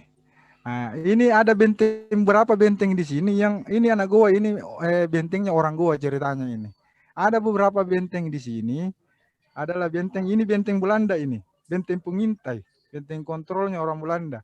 Jadi orang Belanda tidak masuk di sini, tidak mengintervensi ke sini, tapi ketika ada gerakan macam-macam inilah yang bergerak ini, benteng ini. Nah, ini benteng ini, benteng Belanda ini, letaknya di Bontomanai ini. Bontomanai Lau namanya. Kalau tidak salah kemarin itu sempat saya tanya-tanya kalau tidak salah di sekitar apa? TVRI. Parantambung ya, iya. Parantambung ini berdirinya ini. Benteng ini, benteng Belanda ini. Dekat terminal ya? Ya katanya sih. Nah, ini yang satu ini bentengnya benteng Bone ini. Bentengnya Latin Retapu ini. Orang Bone mendirikan benteng ini. Benteng kecil. Jadi sengaja mendirikan di sini. Ini dibangun ketika di masanya pemberontakannya selesainya pemberontakannya Sangkilang ini. Nah, jadi dia sengaja memang intervensi Belanda supaya karena ada kepentingannya ini di Goa ini Raja Bone pada saat itu. Makanya didirikan di sini benteng supaya kelihatan perlawanannya supaya ada dukungan dari masyarakat Goa. Makanya dibuatlah ini seperti itu menurut catatan yang saya pernah baca. Nah, ini juga benteng ini. Benteng kecil ini. Oke, lanjut. So, tinggal itu kalau tidak salah ya. Karena Gua tadi sudah ya. Sudah ya. Iya. Kalau begitu terima kasih. Ya. Ini informasi yang terbaru ini karena jarang sekali didapatkan selama ini kan bahwa ternyata ada benteng yang belakangan didirikan untuk kepentingan mengintai pergerakan di Kali Goa dan anak Goa. Oke, ya saya kira karena ini Akbar serius nih angkat tangan nih. Mumpung masih ada waktu 20 menit. Serius. Oke, silakan. Saya kira salah pencet. Silakan. Baik, terima kasih. Ada 3 poin pertanyaan di sini. Yang pertama, kondisi ke-14 benteng ini saya memberi 4 indikator baik, cukup miris, atau sangat miris. Itu yang pertama. Yang kedua, mungkin ini di balai mungkin ya. Adakah web atau media online yang bisa diakses informasi ke-14 benteng ini untuk sebagai media pembelajaran. Yang ketiga, batu bata atau batu karang benteng benteng ini berasal atau bersumber dari mana? Mungkin cukup seperti itu, Deng Gajang. Terima kasih. Ya, langsung aja, Deng Palalo.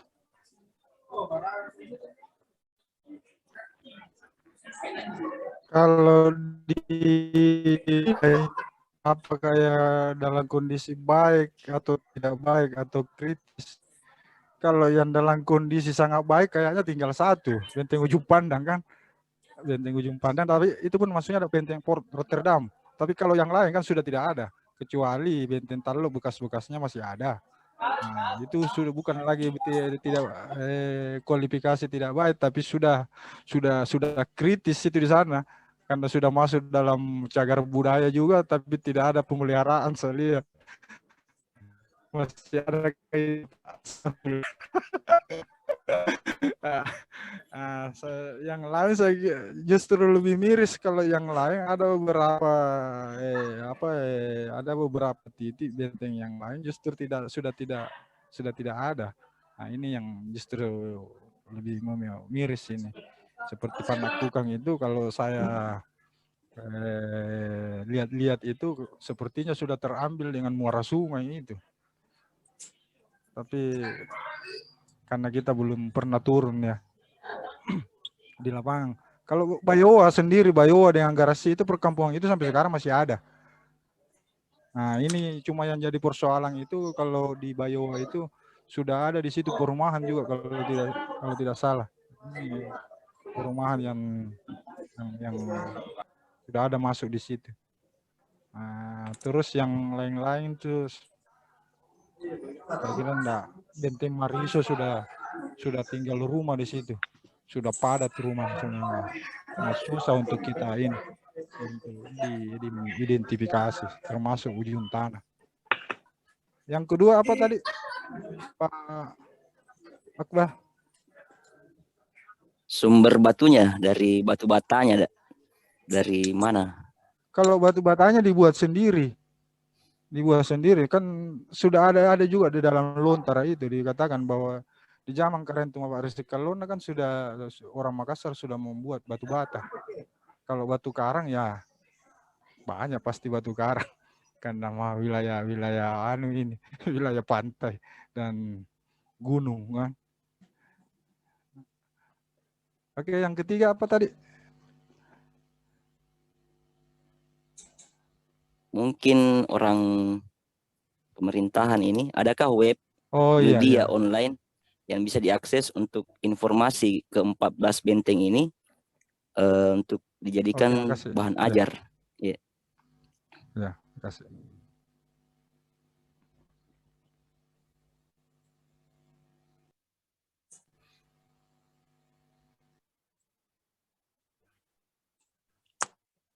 Iya, saya kira harapan kita sama semua ya, mudah-mudahan ini mendapatkan sentuhan dari pemerintah supaya ini bisa tetap menjadi bahan edukasi kepada generasi berikutnya. Salah satunya adalah ketika museum provinsi misalnya, itu sedapat mungkin, tadi sudah ada usulan itu, tentang market dari benteng-benteng yang ada ini, mudah-mudahan bisa dibuat lalu kemudian menjadi pajangan di museum nanti ya, ketika museum-museum kota maupun museum-museum provinsi itu direvitalisasi ya, termasuk Kabupaten Goa terutama, Kota Makassar dan Provinsi Sulsel. Nah, ini ada pertanyaan dari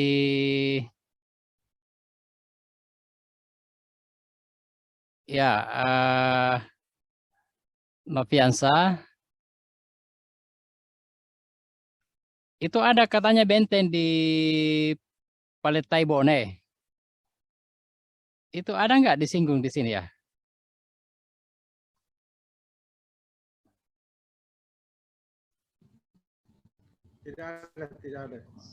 Tidak ada kayaknya. Iya, oh oke. Yang di Bone tidak ada disinggung di materi ya. Iya.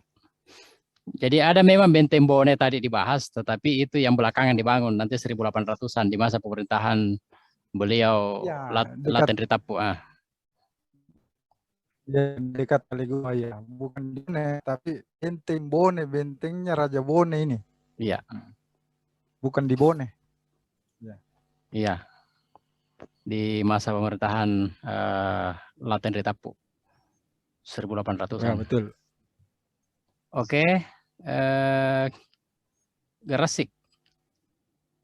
Letak benteng Garasik.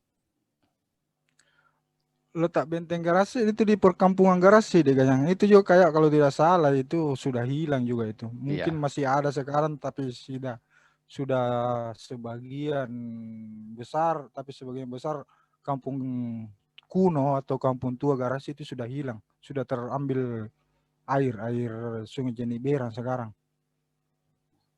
Ya, oke. Ya, saya kira satu demi satu pertanyaan yang akhir-akhir ini kita sudah jawab semua ya. Dan Bapak Ibu sekalian, PDF dari bahan perbincangan kita ini sudah ada di chat room di bagian atas, silahkan di download. Yang tidak bisa download boleh meminta lewat WA di saya. Ya. Oh, belum ada juga yang belum ada. Oke lah, oke. Kalau gitu langsung ke WA aja, WA saya. Ini saya chat ya.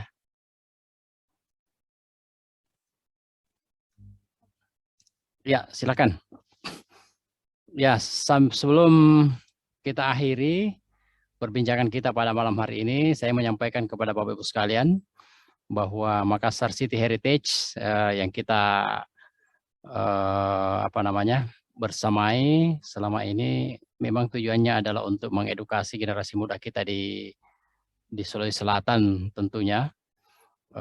Kemudian juga bisa menjadi masukan kepada pemerintah, baik pemerintah provinsi maupun kabupaten kota di Sulsel, agar memperhatikan sejarah, budaya, dan heritage di daerahnya masing-masing ketika mereka merencanakan satu pembangunan.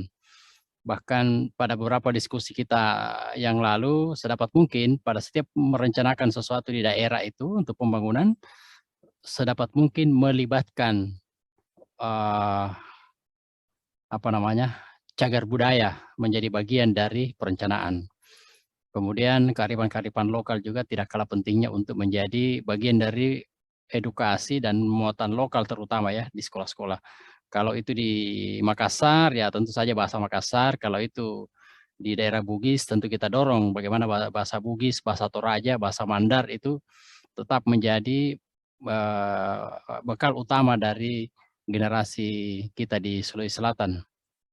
Sehingga anak-anak kita ke depan tidak kehilangan jati dirinya ya sebagai putra-putri Sulsel yang kita tahu mewarisi ketangguhan, mewarisi keberanian dan seterusnya.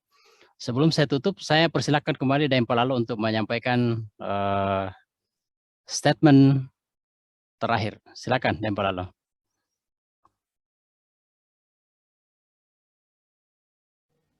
Oke, terima kasih. Jadi sebagai penutup bincang-bincang kita ini, bahwa kerajaan gua dahulu kala itu pernah, itu yang harus paling tidak harus menjadi ingatan kita sebagai generasi belakang, pernah memiliki benteng-benteng pertahanan yang mungkin untuk kerajaan-kerajaan lain di Indonesia yang hanya mungkin 1-2, kalau untuk gua bukan cuma 1-2 tapi sangat banyak benteng-benteng pertahanannya. Iya, tadi salah tadi. Tidak kupegang ya, nukut. Nah, kalau saya bicara, ternyata tak tinggal. Oke, diulang dari awal. Oke, jadi ya terima kasih untuk sebagai closing statement pada kesempatan kali ini. Jadi ini sebagai ingatan saja buat kita untuk sebagai generasi muda, Degenyan dan teman-teman semua, bapak-bapak, ibu-ibu mungkin yang masih sempat bersama kita pada kesempatan ini, bahwasanya paling tidak sebagai ingatan kita bahwasanya kerajaan Gua Talok dahulu pernah memiliki benteng-benteng pertahanan yang banyak dan mungkin kuat, tapi ya karena itu tadi adanya perseteruan atau apa peran yang pada akhirnya itu semua kan jadi hilang. Maksudnya artinya adalah budayanya kita, termasuk bagaimana caranya kita sekarang saat ini kita untuk mengembangkan atau bisa paling tidak sebagaimana permintaan daripada banyak teman-teman yang sempat berbicara di sini, paling tidak masuk di mata pelajaran atau kurikulum di sekolah-sekolah, inilah paling tidak yang bisa kita harapkan. Saya kira dengan apa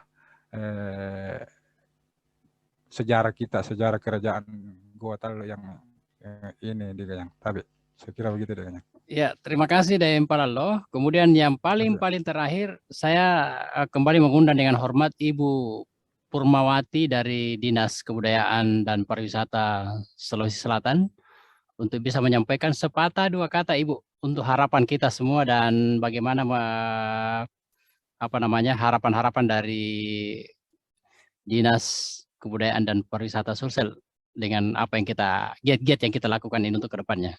Silakan Ibu. Ya. Terima kasih Pak. Assalamualaikum warahmatullahi wabarakatuh.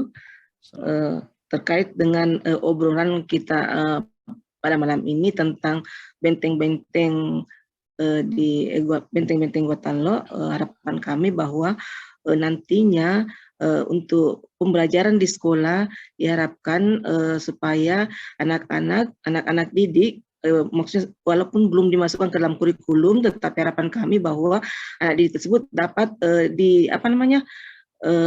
diundang atau diundang untuk datang melihat benteng. Seperti yang kami lakukan sebenarnya Pak, pemerintah Provinsi Selatan sudah melakukan belajar bersama di Museum Karen Patinggaluang. Museum Karen Patinggaluang ini berada di Benteng Sombo Opu. Nah, tiap tahun ada 10 sekolah yang kami undang untuk berkunjung ke Museum Karen Patinggaluang sekaligus melihat Benteng Sombo Opu. Jadi anak-anak itu, anak didik itu kami undang, kami datangkan melalui kami jemput dengan bus, kemudian kami datangkan untuk meninjau Museum Karen Patinggaluang sekaligus meninjau Benteng Sombo Opu. Nah, kedua adalah bahwa nantinya mudah-mudahan seperti harapan Bapak sekalian bahwa harapan itu mudah-mudahan sketsa daripada benteng tersebut supaya ditempatkan di museum, misalnya sketsa benteng Rotterdam, misalnya benteng Ujung Pandang, misalnya kita masukkan ke Museum Lagaligo. Kemudian kalau untuk sketsa gambar benteng Sombo Opu sudah ada di Museum Karen Patinggaluang Pak. Sudah ada sketsa itu yang bisa dilihat melalui ada melalui kaca ya Pak. Jadi sketsa bentengnya di atas, kemudian kita bisa lihat di kaca yang ditempatkan di museum. Jadi anak-anak didik atau masyarakat yang berkunjung ke Museum Karen Patinggaluang dapat melihat sketsa itu di Museum Karen Patinggaluang. Dan selain itu Pak, kami juga sudah melaksanakan kegiatan seperti misalnya lomba melukis di Benteng Sombo Opu. Kemudian kami juga melakukan misalnya pameran temporer untuk memamerkan hasil-hasil ekskavasi daripada Benteng Sombo Opu. Jadi selama ini Pak, untuk pembelajaran masyarakat maupun anak didik kita sudah kami laksanakan, sudah kami langsungkan beberapa tahun terakhir ini di Benteng Sombo Opu. Begitu pula dengan di Benteng Rotterdam, untuk di sana kan ada Museum Lagaligo di bawah naungan Provinsi Selatan, selalu melakukan berbagai kegiatan-kegiatan untuk menarik pengunjung ke Museum Karen Patinggaluang sekaligus untuk menarik pengunjung ke Benteng Rotterdam Pak. Iya. Mudah-mudahan ke depannya ini kami dari pemerintah Provinsi Selatan sangat berterima kasih adanya kegiatan seperti ini karena ini adalah merupakan edukasi untuk pembelajaran kita tentang benteng-benteng di Sulawesi Selatan ataupun di Makassar.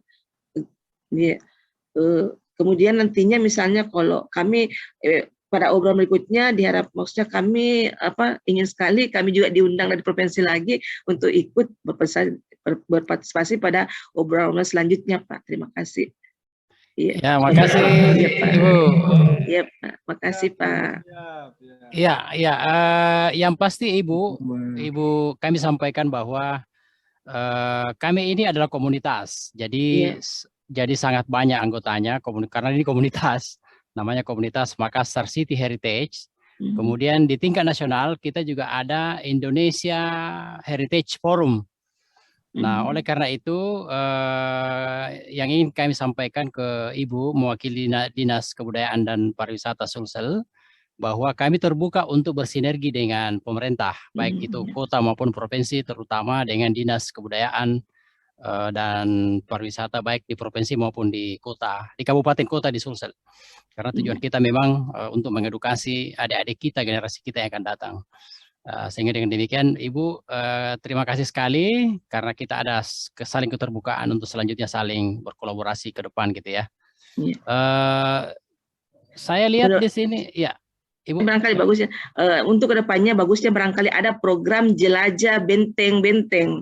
Ya. Jadi maksudnya kita mengajak anak-anak siswa SMP atau SMA atau SD untuk melihat langsung benteng-benteng tersebut, Pak. Ya. Oke. Mudah-mudahan kedepannya pemerintah Provinsi Selatan dapat menganggarkan untuk kegiatan tersebut. Nanti kami akan laporkan ke Pak Kadis Budpar, Pak. Makasih. Siap. Dan komunitas Makassar City Heritage siap mengawal, Ibu. Oh iya, Pak. Insya Allah. Ya. Oke. Bapak Ibu sekalian, karena ini masih ada waktu sekitar 5 menitan, saya tadi lihat Bapak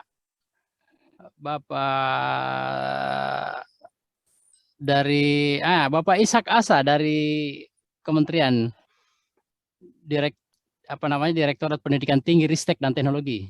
Bisa Bapak sedikit membuka mic untuk menyampaikan komentar terhadap apa yang kita lakukan ini, dan sekiranya ada harapan-harapan ke komunitas yang sedang kita giatkan ini akhir-akhir ini. Silakan Pak Ishak. Pendidikan Tinggi, Riset dan Teknologi.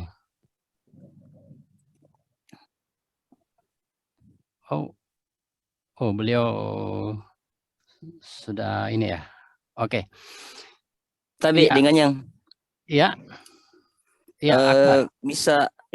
bisakah saya meminta kontaknya Ibu Purmawati? Iya, Dek Gajang juga mesti minta beliau, bosku. Gampang. Nanti saya dengan Bapak Kepala Dinas berkainan beliau ini mewakili Kepala Dinas. Iya. Nanti saya akan berkomunikasi dengan beliau. Saya ucapkan juga terima kasih kepada Ibu Purmawati karena sebenarnya jujur saya sebenarnya mau seluruh siswa yang ada di Sulawesi Selatan terkhusus Kota Makassar itu mereka merasakan programnya ini di Budpar. Supaya mereka bukan cuma 10 sekolah ini. Saya tidak mau seperti itu, saya mau seluruhnya dapat, bukan cuma sekolah karena ini sekolah penggerak atau sekolah internasional atau apa. Saya mau seluruhnya supaya adil. Mungkin seperti itu, Bu. Iya, tapi bisa Pak. Terima kasih banyak Pak. Terima kasih banyak Pak Amri. Sebenarnya pada tahun 2019 itu kami mengajak anak sekolah itu yang dekat-dekat benteng Sombopu dulu. Kemudian pada tahun ini kami melebar ke sekolah-sekolah yang berada di kota, dan tahun ini ada 10 sekolah yang akan kami yang kami ikutkan dalam kegiatan tersebut. Barangkali Pak Akbar Amri dari sekolah mana, Pak? Saya dari SMP, Bu, SMP 34. Kalau dihitung jumlah SMP yang negeri saja ada 55 sekolah, Bu. Negeri saja, belum swasta. Iya. Kalau Bapak SMP 34 ya, Pak? 34, Bu. Oh iya, ya mudah-mudahan nanti ini kan anggarannya terbatas Pak. Jadi memang ini anggaran dari pusat Pak. Jadi itu 10 sekolah memang tahun ini memang ditargetkan 10 sekolah untuk kegiatan tersebut. Ya tahun lalu itu cuma 6 sekolah karena mengingat COVID, jadi dikurangi Pak. Dan tahun ini mudah-mudahan bisa terlaksana dengan baik. Kami akan masukkan 10 sekolah, insyaallah. Ya. Oke. Dan MCH juga. Ya, oke. Yang pasti bahwa Makassar City Heritage ini akan menjadi mitra strategis dari Dinas Kebudayaan dan Pariwisata Sulsel nanti ke depan, gitu ya. Ya, ya kesempatan terakhir kami berikan ke Cak Ivan Budiman dari Malang ini. Kang, apa kabar nih? Silakan, ya, silakan. Lama tidak kontak. Ya, silakan. Selamat malam. Enggak, ini salut banget dengan saya mau apresiasi aja sama teman-teman di Makassar City Heritage, meskipun baru lahir kurang lebih 1 bulan lebih ya, tapi upayanya udah luar biasa nih, bisa sudah menggandeng pemerintah kota, pemerintah kabupaten. Salut, luar biasa. Lanjutkan, dan kita tunggu nih Indonesian Heritage Forumnya gimana nih, Deng Gajan. Calon ketuanya kan Anda tuh. Ya. Mendukung. Asal jangan presiden ya nanti. Ya, Sunda Kelapa Heritage mendukung. Ini ada Sunda Kelapa Heritage. Ini kan Biangkroknya hadir di sini.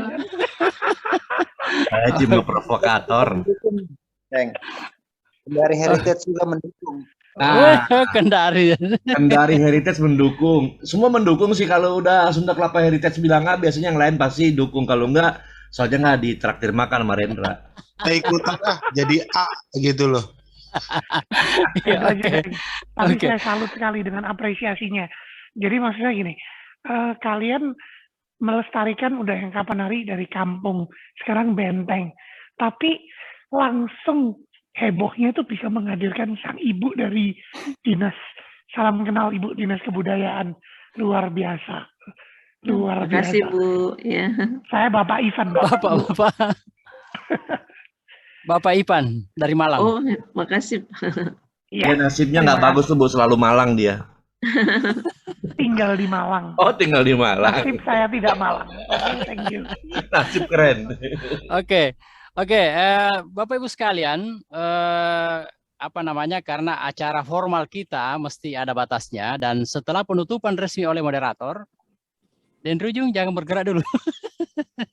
Setelah ditutup oleh moderator, mungkin mudah-mudahan sinyalnya udah bagus. Kita lanjutkan dengan bincang-bincang informal seperti biasa. Ibu Purmawati kalau masih mau tinggal untuk bincang-bincang informal, siapa tahu ada sesuatu yang kita bisa kerjasamakan lagi lebih teknis ke depan, karena komunitas Makassar City Heritage ini anggotanya saya seperti ini, Bu. Kita berjejaring ke seluruh Indonesia. Jadi apa yang terjadi di Makassar itu juga gaungnya sampai ke timur sana, sampai ke barat sana ya. Dan kalau sinyalnya bagus di Papua, ya mungkin juga ada teman-teman dari Papua ini akan ikut. Tapi ini sudah terkoneksi dengan banyak daerah. Sayang sekali Dan Rujung belum stabil ya sinyalnya. Oke, sehingga saya melanjutkan untuk membantu Dan Rujung sebagai moderator untuk menutup acara bincang-bincang santai kita pada malam hari ini untuk sesi keempat, yang mana kita mengambil topik benteng-benteng pertahanan kerajaan Gua Talo.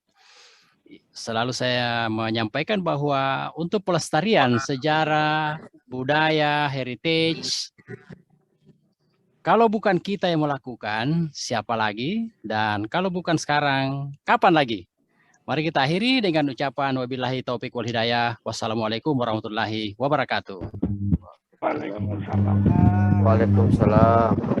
Jadi